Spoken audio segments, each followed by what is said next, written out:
Up next, a vibrant, successful real estate professional is brutally murdered. This involved the entire range of violence. Even hardened professionals are troubled by what they see. For there to be that much blood left at a scene, that's what we consider overkill. Police find a possible witness and try hypnosis to get every detail. How many times do you see a composite sketch and you're like, okay, this looks like just about every human being on the face of the planet? It was a real whodunit. I hate whodunits. The killer leaves behind a clue, but would it be enough? People will kill for the most trivial of reasons.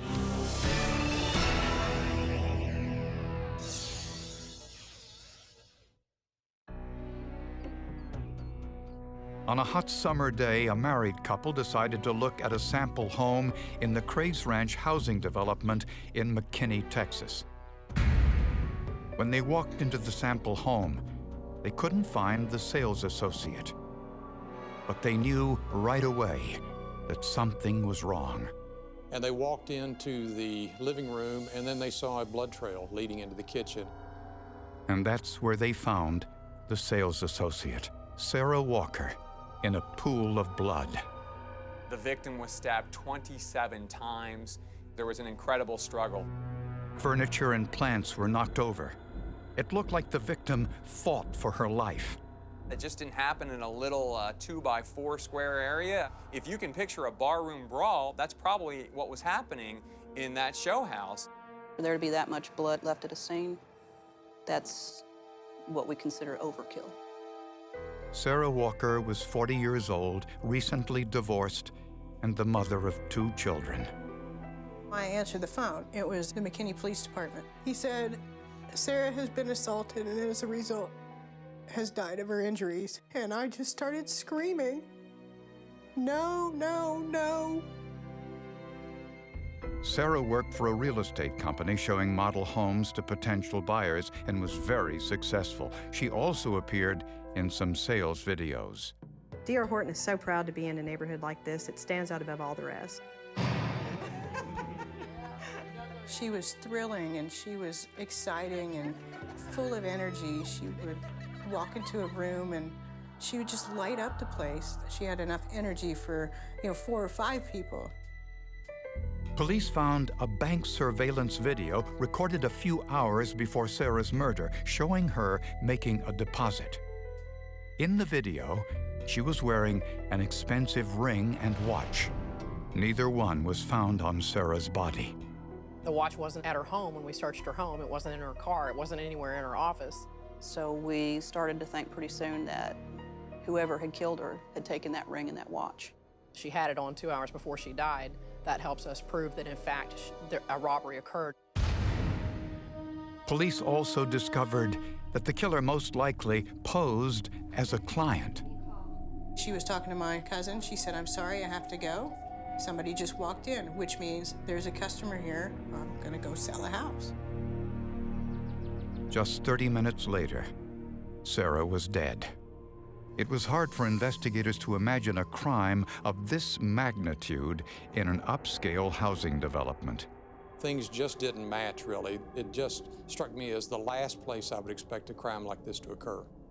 We had a real whodunit on our hands if it was a random attack. We were very concerned that someone who would kill Sara in this manner was somebody who would probably not hesitate to do this again. With a killer free, no one, especially McKinney police, could sleep easily. As investigators analyzed the scene of Sara Walker's murder, they quickly discovered that she was killed in the living room after a horrific struggle. It was also clear that the killer was injured too. He turned the deadbolt knob and he closed the blinds, but his hand was already cut, so he left his blood in both of those places. And then at some point he dragged Sara into the kitchen and he tried to clean up because that was his blood in the sink. Investigators also found perfectly round drops of blood on the floor of the kitchen near the body. That shape is indicative of blood being dripped straight down from a 90-degree angle, straight down. The blood evidence provided police with the killer's DNA profile. At the autopsy, the medical examiner discovered no sign of sexual assault, but he did find something extremely unusual. Apparently, during the struggle, the killer bit the victim on the neck. It almost brought this crime down to the level of savagery. I'm looking at the evidence of one animal biting this woman because she's some sort of prey for him that he's going to take and do with what he wants to. And it really was a disgusting feeling. In a search for suspects, investigators first looked into Sara's personal life. They discovered that Sara had recently been divorced from her second husband, Randy Tate. There was no love lost between the Walker family and Randy Tate. Let's put it that way. Randy Tate was the last known person to see Sara alive. Sara dropped their son off at his house earlier that morning before she went to work. Bottom line is I want them to catch whoever did this. According to her family and friends, it was a divorce she did not want. She wasn't happy with it. She was hurt by it. So we knew that there were some tough feelings. Randy Tate claimed he had an alibi, that he was playing golf with friends at the time of the murder. He was initially very cooperative, but then started to become hesitant, in our mind, to cooperate when it came to DNA and that sort of thing, and seemed to be very angry. But Tate did provide his DNA, and it did not match the blood DNA at the crime scene. Next, investigators checked an internet dating site that Sara joined called MillionaireMatch.com. When Sara got divorced, that was very difficult on her self-esteem. It was very hard to get back into the dating world. Sara didn't date many men since her divorce. But when your photograph is on an internet dating site profile, there's always the risk of danger. Think about it this way. If I exchange one email with a random stranger, or if I just write something like, "No thanks, I'm not interested," you have a suspect right there. If you return 30 or 40 no thank yous in a week, and trust me, women get inundated with that many requests, well, you've got 40 suspects. Investigators interviewed all the men Sara spoke to from the site. Each provided a DNA sample, and all were eliminated.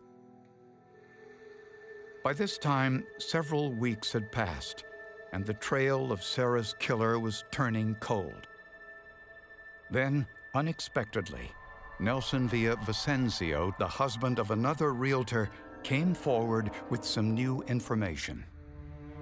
He said, on the morning of Sara's murder, his wife got a call from a man who identified himself as Chan Lee. He wanted to see the model home located across the street from the home where Sara was killed. She felt a little suspicious about him and wondered if he was legitimate. And she tried to call the hotel he said he was at to find out what time he was coming, and he was not in the room that he said he was in. In fact, no Chan Lee was registered at the hotel, but she still agreed to meet him.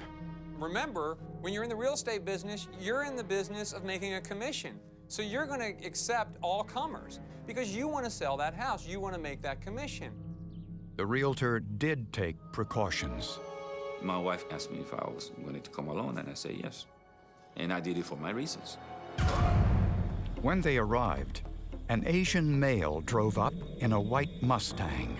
He had a t-shirt, no sleeves, jeans, sneakers, very athletic. And I asked him, "Excuse me, sir, is your name Chan Lee?" And he looked up in the sky, did not make any eye contact with me, and sort of gave me a vague look saying like no, but he didn't express anything.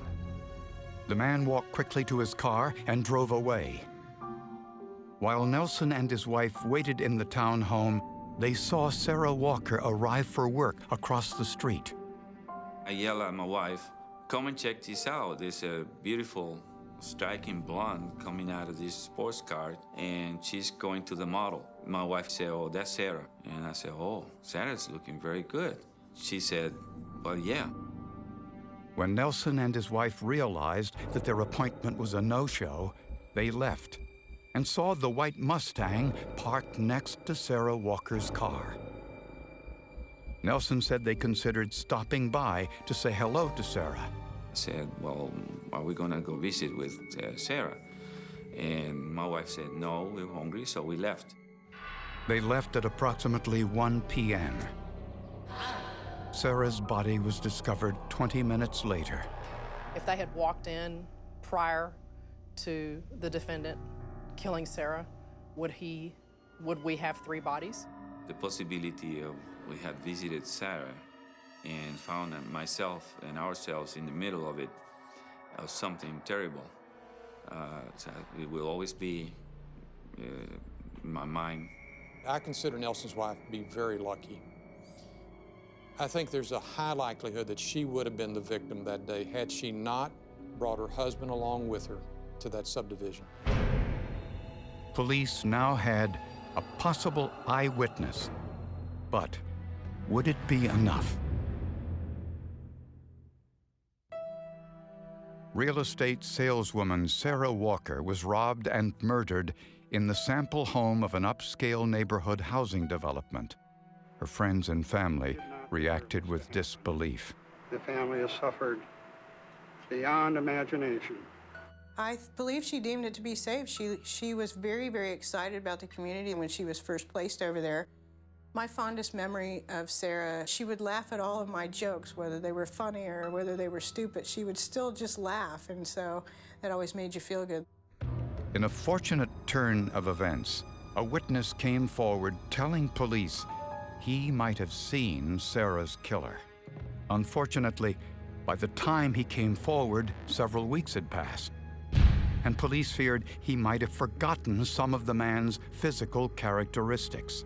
Nelson just had such a brief look at this person. I was hopeful, but I was actually kind of doubtful that it was going to work. So police decided to try forensic hypnosis before asking Nelson any questions about the man's description. The purpose of forensic hypnosis is to bring out the detailed memory from the subconscious. Nelson was sent to Richard Shing, a Texas Ranger and a trained forensic hypnotist. You get them relaxed, and then in that relaxed state, you bring up a date or an offense and place them back in a position to where they were, where they might recall an incident. Forensic hypnosis has been used by law enforcement since the 1800s. In Texas, they've reported a 75% success rate. Under hypnosis, the images in your mind, the remembrances become so much clearer that I've got a lot of faith in his hypnosis. The memory is already there in his mind. The memory, I'm not placing a memory in his mind, it's already there. We're just actually going back and revisiting that day and time. The hypnotist wanted Nelson to think of the incident as if he were watching a movie. And then freeze frame the image of the man he saw at the model home. Nelson described the suspect as Asian, muscular, around 27 years old, 5'7" tall, with a buzz haircut. After he described each feature, he then looked through a book of photographs to choose the most similar. Everyone, if you look closely, they have different shaped eyes and mouths and noses. And that book gives the witness an opportunity to flip through the pages and pick out different features that the suspect had. Slowly, an image emerged of the man Nelson saw that day. I was saying that with these facts and the sketch, we'll hit jackpot. The composite drawing kind of brought the case back to the front burner again, because for a while we had nothing. The sketch was released to the media and immediately produced results. Yet another local real estate agent said she recognized the man. She rented a home to him. And she said once he came to her home asking to use her phone. When she refused to let him inside, he grew angry. He's banging on her back door, and now she's terrified. Her dog's going crazy. This guy's now in her backyard banging on her back door, so then she calls the police. Police identified the man as 25-year-old Kasul Chantakaman. His parents were from Laos, but he was born in the U.S. A background check indicated he drove a white Mustang, worked as a delivery truck driver, and had a history of violence. From age 15 forward, he was in jail. He assaulted a classmate, severe enough to be sent to juvenile detention when he was 15. He was out on that offense for several months and then stole a car. After that, he robbed and kidnapped 2 elderly women in North Carolina. He was released on parole just 6 months before Sara Walker's murder. He was paroled to Texas because his sister lived here, and his sister was willing to help him try to get his life back on course. When he was interrogated by police, Kasul denied any involvement in Sara Walker's murder. I don't know what y'all doing, man. I'm doing something, man. We're trying to find out the truth. What truth? I think you know. What truth, man? That you were in that house and you washed your hands or you went over there and got a drink of water. Kasul's left hand was covered with recently healed scars, as if he'd been in a knife fight. The scars weren't lined up all along the same plane. They were kind of going every which way. And police had a secret weapon, the bite mark on Sara's body. Would it match Kasul's teeth?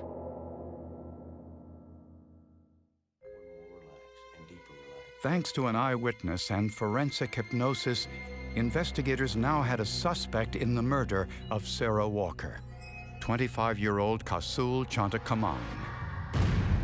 Although he denied any involvement, prosecutors were convinced that he was the killer. Kasul is a psychopath and a sociopath. And by that I mean that no matter where he is, he's always thinking about himself first. It's all about him. What can he get for himself? What can he do for himself? And others are objects to be used for his pleasure, for his needs. Say your name for me, please. Kasul Chantakaman. Since the perpetrator bit the victim, Sara Walker, investigators took photographs of Kasul's teeth and made dental impressions. The impressions were then compared to images of the bite mark. What we tried to do is we tried to make it not match. We tried to rotate the models. We tried to flip them around. We tried to make it not work. And it just kept going right back to perfect match. It was as positive as I've ever been about doing a forensic dentistry case. Ironically, evidence found on Kasul's cell phone indicated he had a fascination with biting. He'd been fantasizing about this. He had a photograph on his cell phone of him pretending to bite his own dog. Finally, Kasul's DNA profile matched the DNA of the blood found on the floor next to Sara's body. Certainly, anytime you have DNA, I can't tell you how valuable that is in today's environment with jurors. They appreciate it, they accept it, and since it's specific to one individual, it's invaluable to us as prosecutors. Prosecutors believe Kasul preyed on female real estate agents because they often worked alone.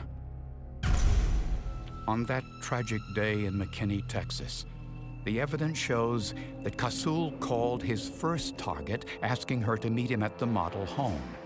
But she sensed trouble and brought her husband, which frightened him away. Excuse me, sir. Are you Chen Li?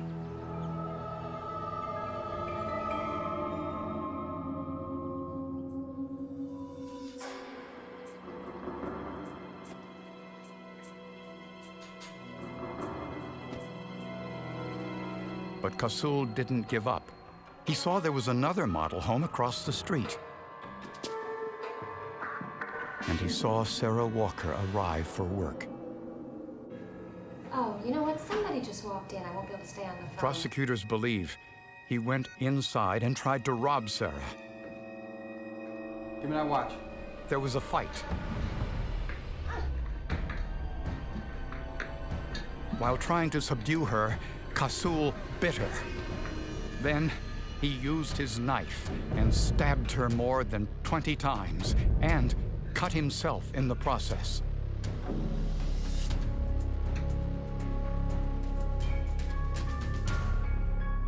Nelson Villavicencio and his wife were just outside while the murder occurred. Had they stopped in to say hello to Sara, they too might have been victims.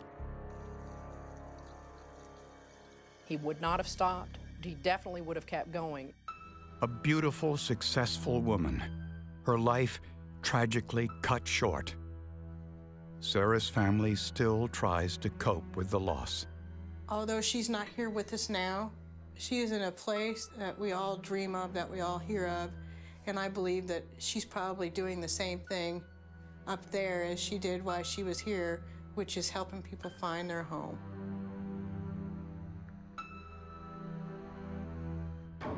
In October of 2006, Kasul was convicted of capital murder and sentenced to death. People will kill for the most trivial of reasons, reasons that no rational person would ever imagine. What the science did in this case is it made that defense attorney get up in his opening statement and say, my client is guilty and this was a robbery gone bad. He would not have said that if we hadn't had the physical evidence that we had in this case. This case turned out to be the perfect marriage of good police work, excellent science, and prosecutorial expertise. It was the perfect blend of all three of those things coming together to where we got this case from the day Sara was murdered until he was convicted and sentenced.